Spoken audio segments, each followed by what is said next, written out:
सुप्रभात बच्चों। हम एक क्लास में क्या पढ़े? प्यारा गाँव पढ़ लिए।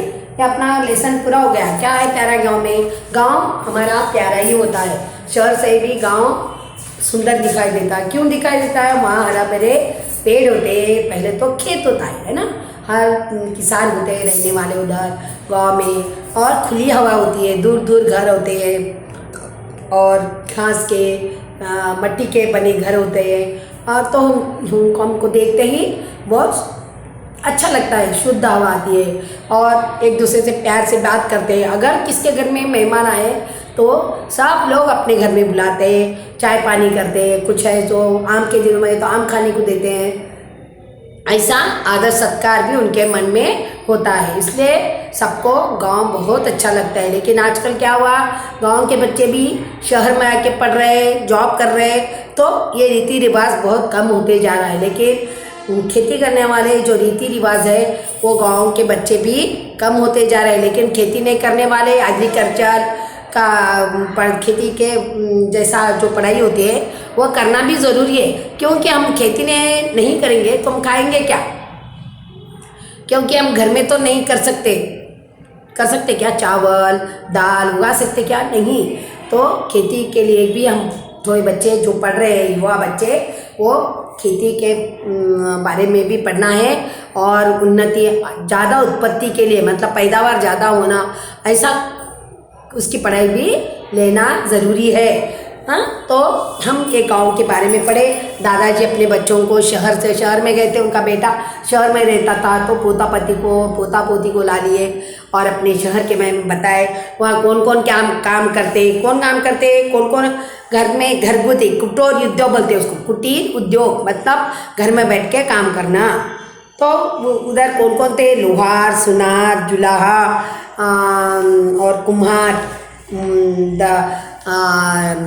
और कौन, बढ़ई, सुनार, बंसोर, ये आदि काम करने वाले वो लोग। और किसान तो मेन है ना, महत्वपूर्ण है। तो वो सब मिलके काम करते हैं और एक दूसरे के लेन देन भी चीज़ के ही करते हैं। क्योंकि उनके पास अनाज रखे, आप किसान के पास अनाज होता है, अब वो सुनार से लेना है तो उनको अनाज देकर वो चीज़ें खरीदता है जो घर में बनाते हैं। ऐसा वो रहते हैं और प्यार से रहते हैं। अगर हमारा शहर को, अपने भारत को देखना है तो कहाँ देखना है? हम गांव को ही देखना है। इसलिए गांव को भी सुधारना। आजकल बहुत सुधार हो गया, गांव में लाइट आ गए, नल आ गए और खेती के लिए भी सरकार गवर्नमेंट क्या कर रही है, उनको बिजली फ्री दे रही है और अनाज के उत्पादन के लिए भी, उत्पत्ति के लिए, मतलब बढ़ावा के लिए, ज़्यादा पैदावार आने के लिए भी वो बहुत कोशिश कर रही है। हर एक नागरिक भारत का पढ़ना है, इसलिए उनको पढ़ाई भी मुफ्त में दे रही है, तो उसका लाभ उठाना चाहिए। तो अपना ये लेसन पूरा हो गया है ना, दादाजी कह रहे। तो रमेश और रानी, वो दोनों बच्चों का क्या था नाम? रमेश और रानी। वो दो क्या करे?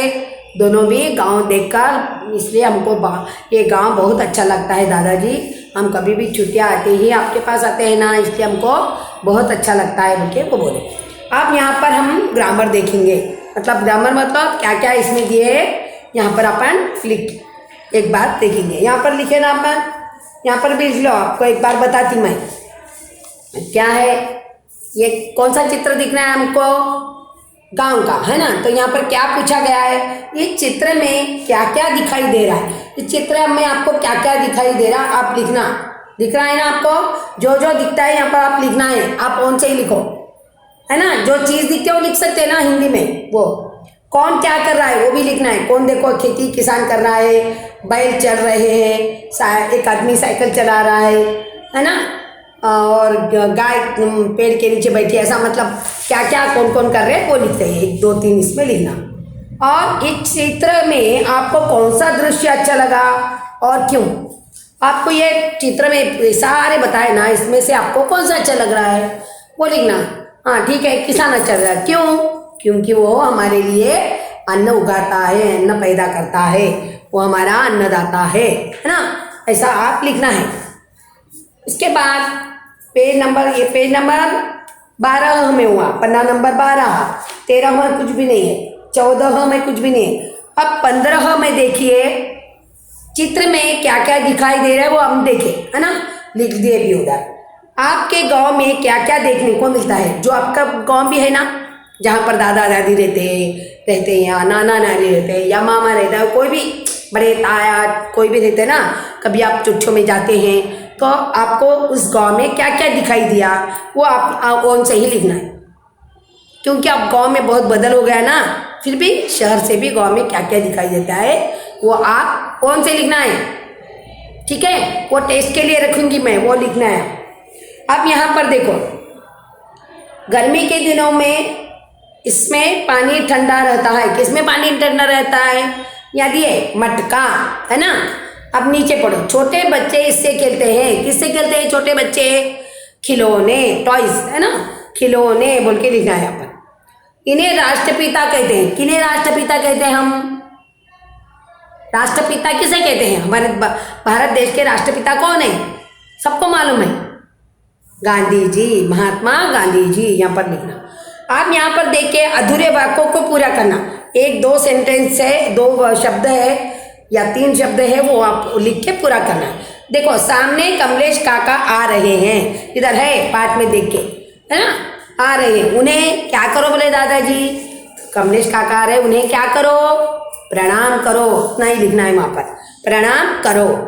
फिर दूसरा देखो, दामोदर दादा गांव वालों के लिए, दामोदर दादा गांव वालों के लिए क्या बना रहे हैं? मिट्टी के सामान बना रहे हैं, है ना। मिट्टी के सामान मतलब उसमें सामान बोल दो, मटका आता, सुरई आता, खिलौने आते, और जो दिया जलाते ना हम दीपावली को, दीप, वो इस सारी चीज़ें आती है, इसलिए सामान लिख देना, ठीक है। अब यहाँ के जो प्रश्न उत्तर है मैं आपको क्लास नोट्स में दूंगी, और वो देख के आप क्लास वर्क में लिखना। हर किसी में कला कौशल प्रतिभा होती है ना। हर इंसान में, ऐसा कोई इंसान नहीं है कि भगवान ने उसको कुछ नहीं दिया। निपुण मतलब कला, जो भी, किसी को चित्र निकालना आता है, किसी को गाना आता है, किसी को बात करना आता है, किसी को चित्र निकालना आता है, किसी को गाना आता है, और क्या, किसी को पढ़ाना अच्छा है तो कोई पढ़ते हैं। ऐसा हर एक में कला भगवान ने दी है, हम उनको बेकार नहीं बोल सकते। कौन बेकार होते हैं? जो मंद बुद्धि होते हैं, उनको ही भगवान ने जरा उनका कुछ शरीर में कुछ कमतरता हो गई तो ही वही इंसान वैसा होता है। लेकिन अच्छे इंसान में भगवान ने कुछ ना कुछ एक प्रतिभा बोल तो चालाकी, होशियारी दी है, तो जिससे हम व्यवसाय कर सकते हैं, है ना। कोई सा भी काम कर सकते हैं। हमारी जो कौशलता है, देखो कोई क्या करते हैं, पढ़ाने में जो इच्छा है पढ़ा सकते हैं अच्छा, तो क्या करते हैं वो पढ़ाने को ही देखते, किसी को पढ़ाना, किसी लिखाना, ये करना, उनको वही कला रहती है, तो वो जिंदगी भर वही काम करते हैं, उनको अच्छा लगता है। इंटरेस्ट भी, दिलचस्पी, प्यार भी रहता है, और पढ़ाने को भी दिल चाहता है, उनको वो अच्छा लगता है, तो वही काम करते हैं। तो तुम्हें कौन सा व्यवसाय पसंद है और क्यों? ये तो यहाँ पर बता दिए कि किताब वालों ने कि सबको अच्छा काम करने की कुशलता, प्रतिभा होती है। तो आपको कौन सा अच्छा लगता है काम करने को? व्यवसाय बोल तो काम, धंधा, कुछ भी, आपको कौन सा अच्छा लगता है और क्यों लगता है, वो मैं नोट्स में लिख दूँ। अपने गांव के बारे में लिखिए, गांव कैसा रहता, अपना गांव कैसा है, तो आप उनसे लिख सकते है ना। अपने गांव के बारे में, अपने गांव का नाम लिखना, वहाँ पर क्या क्या है, आपको कैसा लगता गांव, कौन कौन रहते हैं, सब आप लिखना। ये भी ओन से ही लिखना। और निम्नलिखित शब्दों को वाक्य में प्रयोग कीजिए। ये वाक्य में प्रयोग भी आप कर सकते हैं ना, लोहार, कुम्हार, जुलाहा, सुनार, पंसोर, ये पर दिए सोचे एक एक वाक्य लिखना। कल्पना कीजिए कि दादाजी, ये मैं दूंगी, दादाजी शहर आते हैं, है ना। अपन कल्पना करना, कल्पना बोल तो सोचना। दादाजी और आपके बीच बातचीत को वार्तालाप के रूप में, वार्तालाप बोल तो कन्वर्जेशन मतलब बात करना, वो ऐसा वहाँ पर लिखना है। किसके बारे में? शहर के बारे में। शहर आ रहे दादाजी, और आप है और दादाजी है, तो उनके बारे में, शहर के बारे में क्या बोल रहे दादाजी और आप क्या बोल रहे, वो एक 5 सेंटेंस में आपको जितना लिखना है वो लिख सकते। अगर नहीं आए तो मैं लिख देती, देखेंगे बात। अपनी कला कौशल और प्रतिभा को देखते हुए आप कौन सा काम करना पसंद करेंगे? अपने पसंदीदा क्षेत्र में आगे बढ़ने के लिए आप क्या करेंगे? ज़िंदगी में देखो, किसी को खेलना अच्छा लगता है, खेलने में भी कई प्रकार होते हैं, फुटबॉल खेलते हैं, कोई क्रिकेट को पसंद है, तो उसमें हम क्या करना है, वो कला को बढ़ाने के लिए आपको पहले कौन सा पसंद है वो देखते हैं। माता पिता भी देखते ना, अरे इसको गाना बहुत पसंद है और आवाज़ भी अच्छी रहती, तो क्या करते माता पिता उनको गीत संगीत सीखने के लिए भेजते और वो बड़ा होकर संगीत में ही उसमें ही भाग लेता, मतलब यहाँ पढ़ाई भी करता और दूसरा कौशल आगे बढ़ाने के लिए करता है। तो आगे बढ़ाने, ये अपने को जो पसंद है वो करना, उसको आगे बढ़ाने के लिए आप क्या करेंगे? उसका अभ्यास करेंगे, संगीत आता है सब संगीत क्लास को जाएंगे, और समझो सिर्फ क्रिकेट पसंद अच्छा लगता है तो क्रिकेट के क्लास हो जाएंगे, उसको भी कोचिंग रहता है ना, सिखाते हैं ना कैसा कौन सा क्या उसका भी नियम रहता, उसको भी देख के कैसा पॉइंट वाइज खेलना, कैसा करना, वो सब बताते हैं। तो हम जाके वहाँ पर सीखने से ही पता चलता है, तो वो हम देखने जाएंगे। तो उसके लिए आप क्या करेंगे? तो मेहनत करेंगे। हर काम के लिए हमको मेहनत चाहिए, है ना, या पढ़ो या कुछ काम करो और कुछ भी करो तो उसको मेहनत करना, अपने मेहनत द्वारा अपने निश्चय द्वारा हम वो कर सकते हैं। उसके करने के लिए मेहनत करना और बार बार अभ्यास करना, उसको आगे बढ़ाने के क्या क्या करते हैं वो आई देंगे। विभिन्न बुद्धिमत्ताओं के व्यवसायों के चित्र इकट्ठा करके कक्षा में प्रदर्शित करो। अब कक्षा अगर अपने को, तो अब कक्षा नहीं है, हम घर में ऑनलाइन पढ़ रहे हैं, इसलिए हम चार्ट नहीं लगा सकते, तो हम पुस्तिका में ही गतिविधि के रूप में हम क्या लगाना, सुनार का, लोहार का रहता वहाँ पर कुटीर उद्योग, वो लगा के इनके बारे में एक एक लिखना, ये काम करने इसलिए कुमार कहते हैं, सोने का काम करते इसलिए सुनार कहते हैं, ऐसा उसके सामने एक वाक्य लिखना है। वो गतिविधि में क्लास के नोट्स के बाद लिखना हो तो आपको मालूम हो जाता। और अपन ये ग्रामर में देखो, पन्ना नंबर 16 में अपन देखें, संज्ञा देखें, संज्ञा किसे कहते हैं? किसी वस्तु, व्यक्ति, जगह, पशु, पक्षी आदि के नामों को हम बताने वाले शब्दों को संज्ञा कहते हैं। तो अब संज्ञा के कितने प्रकार है यहाँ पर दिए ना, अपन पढ़े, मैं इसके पहले पढ़ाई, फिर भी एक बार बोलती हूँ, उसके कितने प्रकार है? 5 है। जातिवाचक, व्यक्तिवाचक, भाववाचक, समुदायवाचक और द्रव्यवाचक। अब जातिवाचक मतलब क्या है? किसी एक के बारे में, लड़का हो या कोई लड़की हो या चीज़ हो या पशु हो या पक्षी हो, किसी के बारे में भी अगर बात कर रहे हैं उसको बोलते हैं जातिवाचक। आया ना समझ में? जो सबके काम आता है, मतलब वो लड़का बोलते तो लड़का कोई भी बोलते हैं ना, पाठशाला, लड़का, है ना, और अस्पताल और देश, राष्ट्रपिता सबके ही, एक के नहीं है, भारत सबका है, ऐसे बारे में अगर कर रहे तो उसको क्या बोलते हैं? जातिवाचक संज्ञा। अब व्यक्तिवाचक मतलब एक के ही बारे में, जैसा अब नेताजी कौन थे?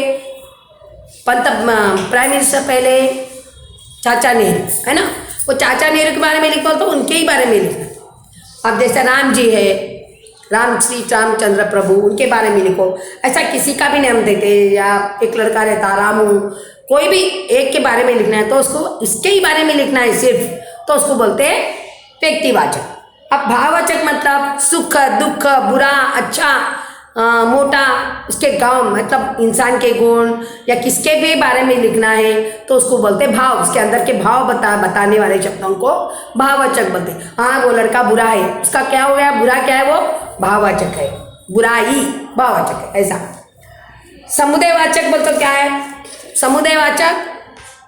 समुदायवाचक मीन्स क्या है? जो ग्रुप में रहते हैं, जो पक्षी ग्रुप में उड़ते हैं, है ना, और पशु भी पक्षी चरने जाते हैं समुदाय में मिलकर, और सेना भी समुदाय मिलकर ही अपने देश की रक्षा करते हैं ना, तो उसको बोलते हैं समुदायवाचक। द्रव्यवाचक मतलब जो तरल पदार्थ पतला रहता है उसे द्रव्यवाचक, जैसे तेल है, दूध है, सोना चांदी भी लेते हैं। सोना चांदी क्यों लेते हैं? क्योंकि उसको पिघला कर ही हमारे आभूषण बनाते हैं, गहने बनाते हैं, उसको गोल आकार देकर उसको करते हैं, इसलिए उसको सोना चांदी को भी हम द्रव्यवाचक कहते हैं। तो ये 5 है, हम पढ़ लिए थे इस बार, फिर भी मैंने पढ़ा है। और इधर पर यहाँ क्या है? ये तो क्रिया है। अब ये सब यहाँ पर राइट डालना और ये फिर एक बार पाठ पढ़ना है, उसके बाद मैं नोट्स दूंगी और उसके बारे में कार्यपत्र भी लास्ट में दूंगी, वो आप वो उनसे देख कर लिखना है, उसी में लिखना है। समझे बच्चों? धन्यवाद।